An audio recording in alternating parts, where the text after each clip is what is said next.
Assalamualaikum warahmatullahi wabarakatuh. Kembali bersama saya Riza Alfiani, peserta Latsar Puslatbang KDOD Lan Samarinda angkatan ke-13.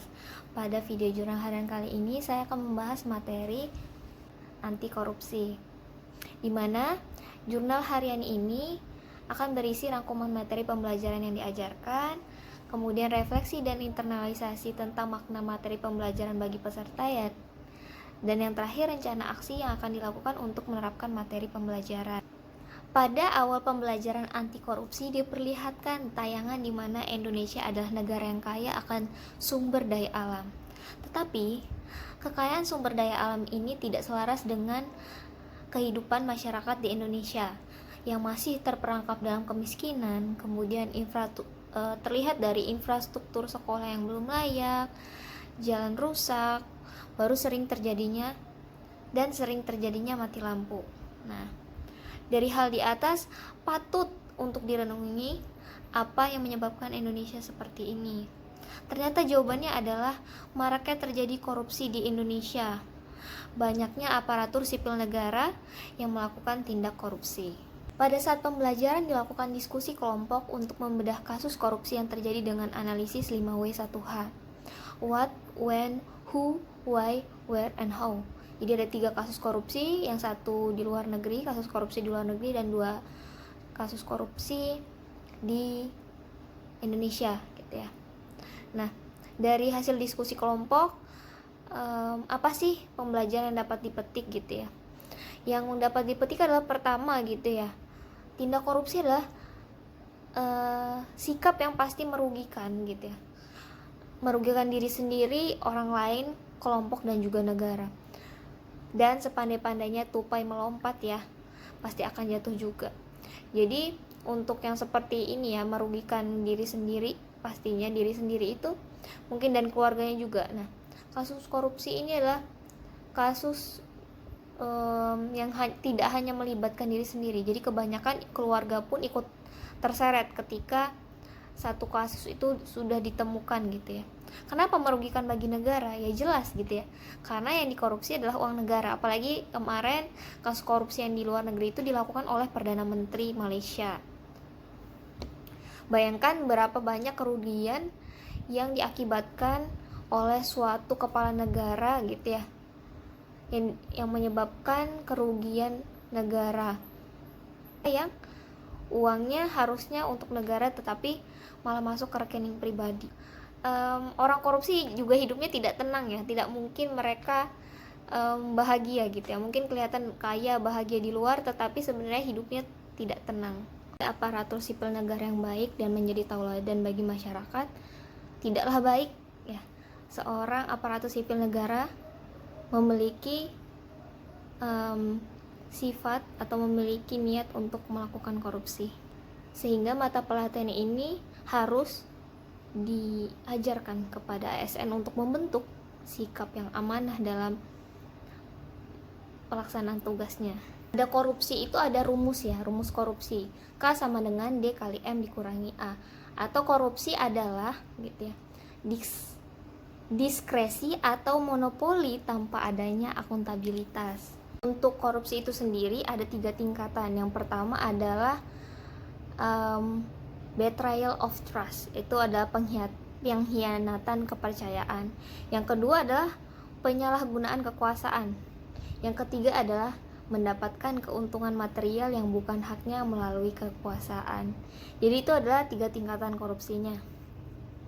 Kemudian rumusan kenapa sih sebenarnya korupsi itu terjadi gitu ya. Pertama yang jelas niat. Kalau dari diri sendiri kita udah niat gitu ya, udah niatnya udah buruk gitu ya, pengen untuk mencari keuntungan pribadi gitu ya, maka korupsi itu bisa terjadi.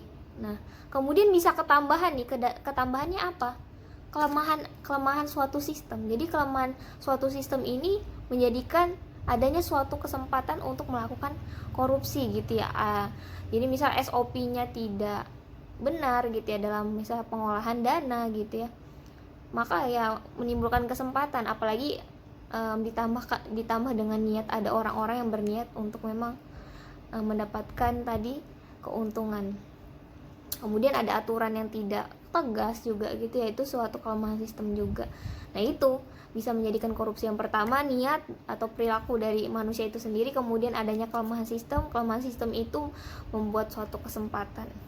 Tindak pidana korupsi dibahas di dalam pasal 2 dan pasal 3 Undang-Undang Nomor 31 Tahun 99, Jungto Undang-Undang Dasar Nomor 20 Tahun 2001. Dapat menghindari praktik korupsi, kita harus tahu nih jenis-jenis tindak pidana korupsi.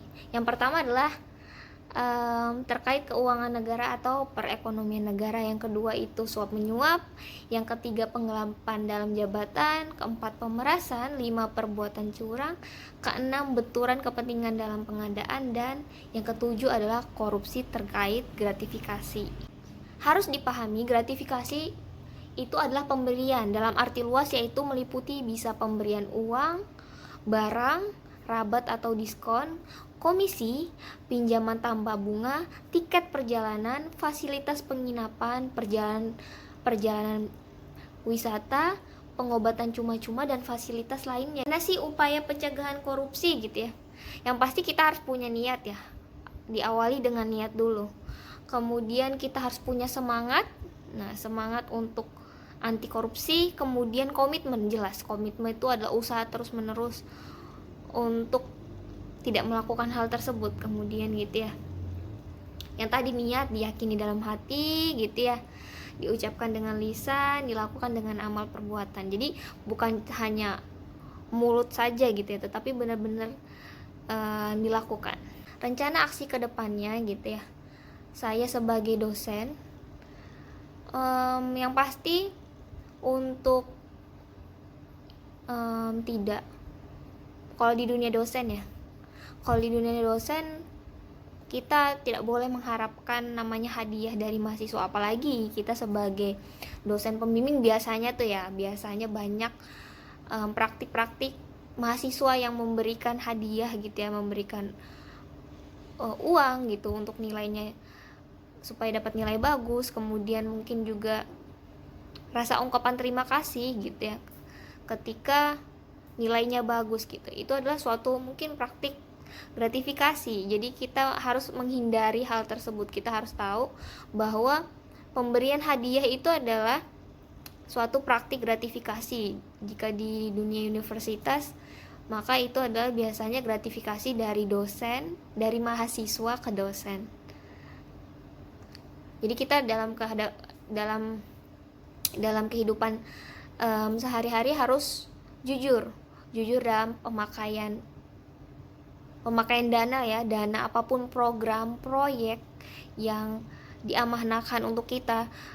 Uang tersebut benar-benar harus gitu ya, harus dipakai untuk keperluan proyek itu sendiri gitu ya, bukan untuk digunakan keperluan pribadi gitu. Sekian jurnal harian dari saya tentang materi anti korupsi. Wassalamualaikum warahmatullahi wabarakatuh.